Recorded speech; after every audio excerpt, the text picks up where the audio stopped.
Hello, library friends. It's Melissa from the Montgomery County Public Library, and I wanted to talk to you about a really cool project we have going on that's something that you can participate in. Even though we can't be together at the library and we can't see you at the library, it's a cool project that you can do from home or wherever you're at. As we all know, public libraries are known for literacy. Libraries are repositories for words that create information.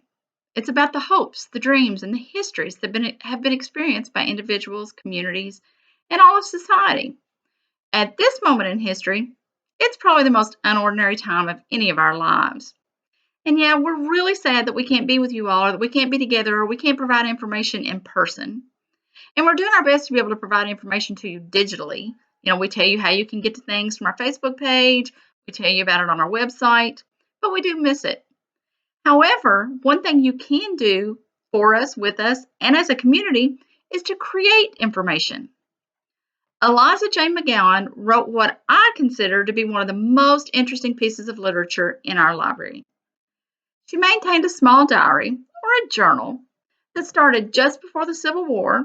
It lasted throughout the war, and then it even went into recovery after the war. Each entry doesn't consist of anything really important. There's no major historical significance, other than you can kind of tell when the North or the South was in the area, but nothing really major.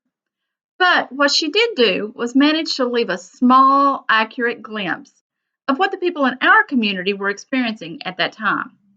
It was about their hopes, their fears, their struggles, and what eventually led to an ability to overcome, to grow, and to be renewed.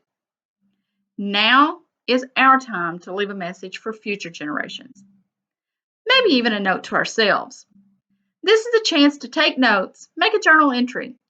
Write down what you experienced. What have you encountered? What do you feel? What are you worried about? Write down what your family does to get through this, how your kids have responded, who you miss seeing or where you miss going. Just give a simple account of what you've done and how you've managed to live through this historic time. Future generations will appreciate seeing how people were really impacted out in their community, much more than reading what they're going to read in a historical textbook at some point. It will also be something that you can look back on and help you remember, yeah, it was tough, but we made it through it, and here's how we did. I know many people are making notes on social media. I've seen them on Facebook too, a note to self, but I promise you in 20, 50, 100 years from now, that platform is going to be completely eliminated and your note to self is going to be gone.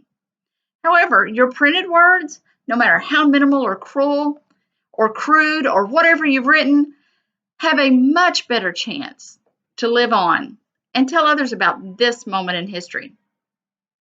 Once we all get through this, and we're going to be able to get back to something that we consider a little more like normal, we would love to add excerpts from your writings into our Kentucky History Room collection. We want to compile as much as we can as a reminder for this moment in time and how we made it through. This is our chance to create something as exciting and special for our community as the McGowan Diary. What you write doesn't have to be fancy, it doesn't have to be long. Just make it a heartfelt expression of what you're really experiencing in this unusual moment in history. Please join us in adding to the collection. We look forward to reading what everybody's written, but even more importantly, we look forward to seeing everybody at the library again in the hopefully not too distant future. But for now, take care of yourselves, stay safe, and hopefully you can get to writing. Look forward to seeing you again soon at the library. Have a good night.